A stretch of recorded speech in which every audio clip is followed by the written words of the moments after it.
Kay Boss Jinggoy naman ho tayo mga bossing. Nagbabanata naman yung dalawa, si Redon at si Senator Jinggoy. Yung safe na daw ho. Pero hindi pa safe. Gabi si Bryce, si Bryce, ano?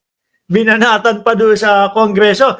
Tinanong, Bryce, pakidetalye nyo nga kung sino ang mga tao na nasa litrato na ito. Kasi si Jinggoy tsaka yung si Alcantara magkasama eh.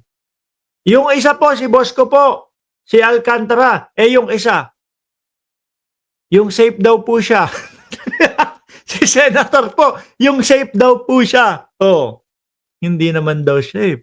Redon hits back after Estrada drag him into flood control. Scott, aba? Ano sabi ni Jinggoy? Isinama ni Jinggoy? Isinama ni Jinggoy si Redon? Na may issue sa flood control. Sabi dito, Bicol Saro, Representative Terry Redon on Thursday fired back at Senator Jinggoy Estrada after he raised concerns over the possible bias on the ongoing House inquiry into the multi-billion peso flood control scandal. Sandali lang ho, Boss Jinggoy. Paliwanag ko yung pagkakaiba, ha? Doon, sa Senado ho, mga kababayan, tanggalin ko na. Ang pawis na yung kamay ko. Doon ho sa Senado, mga kababayan, ano po? Ang bilis nilang maniwala. Gusto pa na gawing state witness yung mga diskaya. Lahat naman po ng sinasabi, walang resibo. Lahat naman po ng sinasabi, wala lang. Puro boka-boka lang ho, mga bossing. Nung pumunta na sila sa Kongreso, nung binanggit to, yung mga congressman, binanggit ng mga diskaya. Ang resibo po na pinakita, wala. Pero meron daw ledger. Yun lang ang pinangahawakan, no? Gusto na ni Marcoleta at nung mga senador na gawin state witness yung mga diskaya. Wala. Dito, mga bossing, yung nasa Kongreso na ho sila, si Bryce Hernandez nagsalita. No? Dawit si Jinggoy, dawit si Jewel. Si Boss Jewel at si Boss Jinggoy. No, idinawit niya yung mga pangalan. Ngayon, hinanapan ng ebidensya. Nagpakita ng text message. May ipinakitang text message. Ngayon, ang Senado, mga kababayan, naalamin ho yan. Mga litrato na magkakasama o kasama ni District Engineer Alcantara, yung sila Jinggoy, meron din ho na resibo, mga kababayan. Ngayon, sino sa tingin nyo yung bias?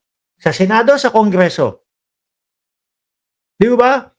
Kasi kapag ka naglabas ho ng pangalan, may idinawit na pangalan, may sinabing pangalan, may kaakibat na ebidensya. O may kaakibat na mga litrato. Sa Congress, wala eh. Tapos papaniwalaan na agad nila eh. Kawawa naman yung mga tao na madadamay tapos wala naman palang ebidensya. Di ba? In a post on X, Redon recalled Estrada's own brush with a former schoolmate, citing a billionaire report where the senator allegedly threatened to beat up football enthusiast Jose Prats after he refused to support Estrada's senatorial run in 2022. Ikaw nga gusto mo, gulpihin mo yung batchmate mo sa Ateneo. Aba, nagkakabanata na ho. Sabi ni Cap Niño Barsaga, nandiyan si Cap Niño, proud to be Barsaga, but I am pro-government, not anti-government. Ayan, si Cap Cap, sama-sama tayo. Di ba? The lawmaker retort, the lawmaker's retort came after Estrada disclosed a supposed link between Redon and suspended DPWH Bulacan District Engineer Bryce Hernandez. Alam niyo ho kung ano yung pinakita ni Estrada? Yung magka-schoolmate ho, si Bryce Hernandez at saka po si Redon. Yun. Ako nga ho, mga kababayan, ultimo, mga kaklase ko, hindi ko na natatandaan. Ultimo yung mga close ko dati, hindi ko na natatandaan eh. Di ba? Yun pa ho kaya na mga magka-schoolmate lang kayo. Oh, yung mga schoolmate ko ho dyan sa Torres High School, natatandaan ko yung muka, pero hindi ko kakilala. Di ba? During Tuesday hearing of the House Infrastructure Committee, which Ridon Co-Chair Hernandez claimed that Estrada took 30% in kickback from flood control project in Bulacan, an accusation that the senator vehemently denied. Na kaya nagagalit si Jinggoy. No, kaya ho nagagalit si Boss Jinggoy, mga kababayan. Ang pinost ni Boss Jinggoy, mga bossing, yung picture ni Redon at picture ho ni Bryce Hernandez, tapos nakalagay sa taas, safe kaya tayo sa kanila. Sinagot ni Redon, di ko man lang maalala, di ko man lang naging kaklase si Bryce sa Lourdes QC bago ako nagpuntang Ateneo. Totoo naman ho, kababayan. Hindi po lahat nung kabats natin kakilala natin. Minsan nagugulat na nga lang tayo pag nagkakasulubong ho eh. Ay, kabats pala kita. Magkabats pala tayo. Diba? Sabi ni Semper P. Anti-DDS Force. Sabit din siyang si Marcoleta sa PIDAP ni Napoles. Sabi ni Jemmy Boy Bahe, pampagulo lang yung Barsaga na yun. Diba? Yung sikap ninyo, matino yan. Maayos yan. Pro-government yan. Kasama ko yan. Nakasama ko yan si Kap ninyo eh. Di ba Kap ninyo, kwento ko ba nung lumabas tayo, magkakasama tayo, doon po nagkita-kita kami. Si Boss Mike Cervera, si Sangkay Janjan, nung nandyan ako sa Pilipinas, si Kap ninyo Barsaga. Tahimik ho yung tao na yan. Kung ano yung nakikita nyo sa social media kay Kap ninyo, naku, kabaliktaran po yan. Ganyan lang yan, kapag kayong kadikit mo, nakaupo lang, ganyan. Seryoso, tahimik lang ho, mga bossing, no? Nakaganyan.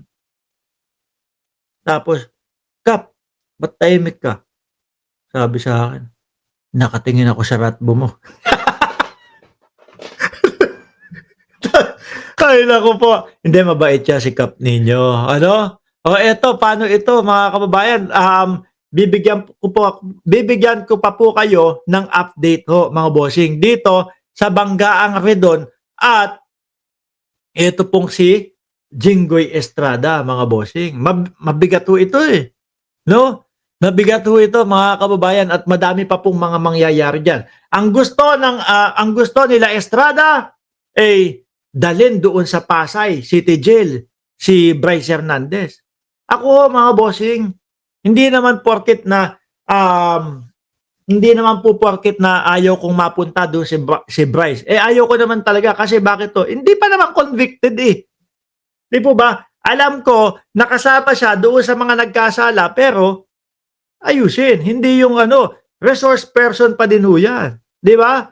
Ang nakakatakot dito, baka kalawitin ho doon sa Pasay City Jail.